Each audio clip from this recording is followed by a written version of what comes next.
आप सभी को जय श्री गणेश। देखिए, इस क्वेश्चन में क्या पूछा है कि निम्न रैखिक समीकरणों के युग्मों में से कौन से युग्म संगत हैं या असंगत हैं। यदि संगत है तो ग्राफी विधि से हल कीजिए। ठीक है, तो ग्राफी विधि से हल करने के लिए पहले तो यही चेक करना है हमें कि ये संगत है या असंगत है। तो इसे करने के लिए तो पहले इस वाले समीकरण को देखें। तो चलो छोड़िएगा, अभी यही कर देते हैं इसको। है तो हमें पहले इसे प्रॉपर वे में लिखना है। एक्स प्लस वाई माइनस 5, ये जो 5 दिखाई दे रहा है इसको हम एक्स वाई की तरफ लेके आएंगे तो माइनस का हो जाएगा, इजकल टू 0। इधर देखेंगे ये 2x प्लस 2y और ये जो 10 है तो हम 10 को इधर ही लेके आएंगे लेफ्ट हैंड साइड की तरफ तो माइनस का हो जाएगा और ये इजकल टू 0। अब क्या करने का है हमें, अब इसकी तुलना करेंगे। दो समीकरण है हमारे पास, कौन सा है, a1x plus b1y plus c1 is equal to 0। दूसरा समीकरण है हमारे पास a2x plus b2y plus c2 equal to 0।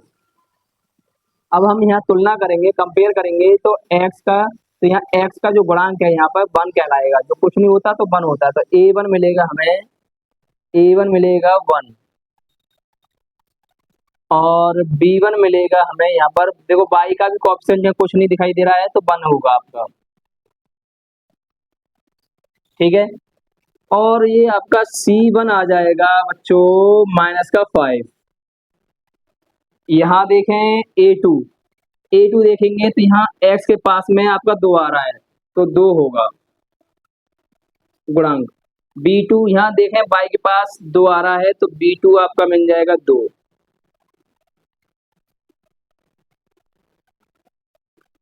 और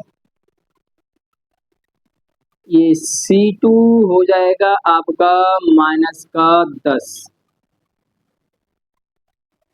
ठीक है, अब क्या करने का है, अब इनको सभी को अनुपात के रूप में लिखेंगे। तो अनुपात के रूप में लिखते हैं हम a1 upon a2 is equal to, तो देखो बच्चों a1 है आपका 1, a2 है आपका 2, तो 1/2 आ चुका है। फिर लिखेंगे हम b1 अपॉन b2, दूसरा अनुपात है ये, तो b1 है आपका 1 और b2 है आपका 2। C1 अपॉन C2 ये तीसरा अनुपात है। C1 दे रखा है आपका माइनस का 5 अपॉन यहाँ माइनस का 10। अगर इसे माइनस माइनस क्या हो जाएगा, प्लस हो जाएगा। और ये 5 एकम 5 और 5 दूनी 10, तो बच्चों ये आएगा आपका 1/2। तो हमें क्या दिखाई दे रहा है कि ये तीनों अनुपात आपस में इक्वल हैं। यदि तीनों अनुपात आपस में इक्वल होते हैं तो बच्चों इस दोनों रैखिक समीकरण के इन दोनों युग्मों से बनने वाली रेखाएं आपस में संपाती होती हैं।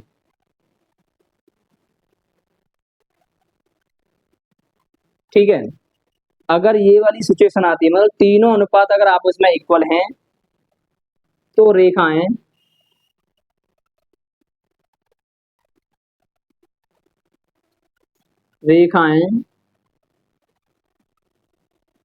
संपाती होती हैं। ठीक है ना, अगर रेखाएं संपाती होती हैं तो इसके अपरिमित रूप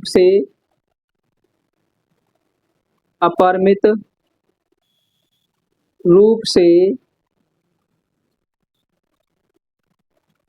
अनेक हल होते हैं। ओके बच्चों, और अगर इसके इन दोनों समीकरण का अगर हल है, मतलब सॉल्यूशन है, तो ये आपका संगत में आएगा।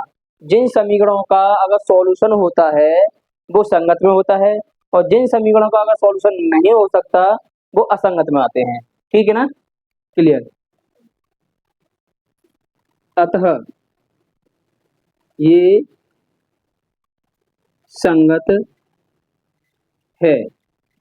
ठीक है, तो अब जैसे कि मैं आपको बता चुका हूँ, ये दोनों समीकरण संगत हैं। ठीक है ना, तो अब ये संगत हैं, तो अब मैंने ये क्लीन कर दिया।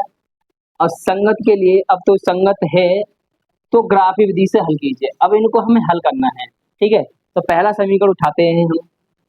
पहला समीकरण, तो x plus Y equal to 5, ठीक है ना, और ये y बराबर लें, y बराबर 5 माइनस एक्स। ठीक है ना, इस तरीका से हम यहाँ पे सॉल्यूशन करने वाले हैं। इसका लेंगे तो इसे थोड़ा सा अभी और सॉल्यूशन करते हैं। इसमें से 2 कॉमन ले लेंगे, इधर रखे 2 कॉमन लेंगे, तो यहाँ x plus Y equal to 10, 2 से ये 10 कैंसिल हो जाएगा, तो ये भी x plus Y equal to 5 बचेगा। ओके, तो इसका भी समीकरण बनने वाला है y equal to 5 minus X. दोनों समीकरण सेम है, तो अगर इसके हम ग्राफी विधि से हल करने के लिए हमें कोऑर्डिनेट की जरूरत पड़ती है, निर्देशांक की। ठीक है ना बच्चों, तो अब हम क्या करने वाले हैं, यहाँ x की वैल्यू पुट करेंगे 0। ठीक है ना, 0 से स्टार्ट कर लेता हूँ मैं, 0, तो y इजकल टू मुझे मिल जाएगा 5 माइनस 0, तो y इजकल टू मिल जाएगा 5। ठीक है ना, अब मैं क्या करने वाला हूँ, अब x इजकल टू, अगर मैं 5 को ही रख दूं, ठीक है ना, तो x इजकल टू 5 रख दूं। अब आप सोच रहे होंगे सर आपने 1 2 3 4 क्यों नहीं रखा। क्या है कि हमें 2 कोऑर्डिनेट की जरूरत पड़ेगी, बस 2, तो मैंने हिसाब से ले लिए हैं थोड़ा डिस्टेंस रख करके। और अगर मैं चाहूँ, आप चाहो तो इसमें बीच में भी ले सकते हो, काफ़ी बड़ा हो जाएगा ग्राफ। तो मैंने देखा जैसे अगर एक बार x इजकल टू 0 हो चुका है, तो मैंने सोचा एक बार y इजकल टू भी 0 हो जाए, तो इसलिए मैं 5 ले रहा हूँ। तो देखिएगा y इजकल टू 5 माइनस 5 रखेंगे, तो क्या बचेगा, 5 से 5 कैंसिल हो जाएगा, क्या बचेगा 0। तो इसके कोऑर्डिनेट मिलेंगे हमें, पहला कोऑर्डिनेट मिलेगा 0,5 और दूसरा कोऑर्डिनेट मिलेगा हमें, दूसरा मिलेगा 5,0। ठीक है, ये कोऑर्डिनेट मिलेंगे हमें। इसमें थोड़ा सा और डिफरेंट कर लीजिएगा, इधर देखते हैं x इजकल टू 0 यहाँ भी रखेंगे, तो y इजकल टू यहाँ भी यही मिलने वाला है 0 और y इजकल टू 5। ठीक है ना, अच्छा यहाँ x इजकल टू, अब तुम कुछ डिफरेंट रख लीजिएगा, 3 रख लें, कम रख लो, और क्या जा रहा है, कोई दिक्कत नहीं है। तो 5 माइनस 3, तो ये हो जाएगा 5 में से 3 जाएगा तो 2, तो y की वैल्यू मिल जाएगी 2। तो देखिएगा x, यहाँ पे अब हमें कोऑर्डिनेट, इसके कोऑर्डिनेट मिल जाएंगे 0,5 और दूसरा मिलेगा 3,2। तो अब हमें कोऑर्डिनेट, ये दोनों समीकरण से हमने कोऑर्डिनेट निकाल चुके हैं। अब मैं क्या करने का हूँ कि इसे अभी क्लीन करूंगा और आपके लिए एक ग्राफ बनाऊंगा और तब इनको उस पर शो आउट करूंगा। ठीक है ना, देखिए ये मैंने ग्राफ बना दिया है। तो अब इन कोऑर्डिनेट को हम, मतलब निर्देशांक को इस ग्राफ पे प्रदर्शित करते हैं, रिप्रेजेंटेशन। ओके, तो पहला इसे उठाते हैं 0,5। तो आपको बता दें निर्देशांक में जो दे रखे हैं, तो पहला तो आपका x होता है x अक्ष पर, और दूसरा जो डिजिट होती है वो y अक्ष पर होती है। ठीक है, तो इसमें हम देख लेंगे x अक्ष पर क्या है 0। ठीक है, तो यहाँ तो बढ़ने वाले हैं नहीं है। ठीक है, यहाँ 5 आ रहा है, तो y अक्ष पर पहुंचेंगे तो यहाँ, तो ये आपका हो जाएगा 0,5। इसे देखेंगे 5,0, तो ये है एक्स अक्ष पर 5, ये रहा, ठीक है, एक्स अक्ष पर है ना। और वाई अक्ष पर 0 है, तो ये ऊपर को तो उठेगा ही नहीं, ठीक है ना। वाई अक्ष पे कुछ ये हो गया, तो आपका ये होगा 5,0। अच्छा, इसमें देखें तो 0,5, तो ये तो सेम यही की ही हो गया है। और 3,2, तो 3,2, तो 3 आपका एक्स अक्ष पर आएगा ये, और वाई अक्ष पर 2 आएगा। तो ये देखा जाए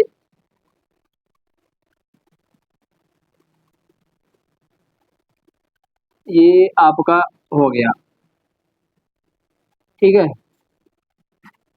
इस तरीका से। तो स्केल कहाँ, स्केल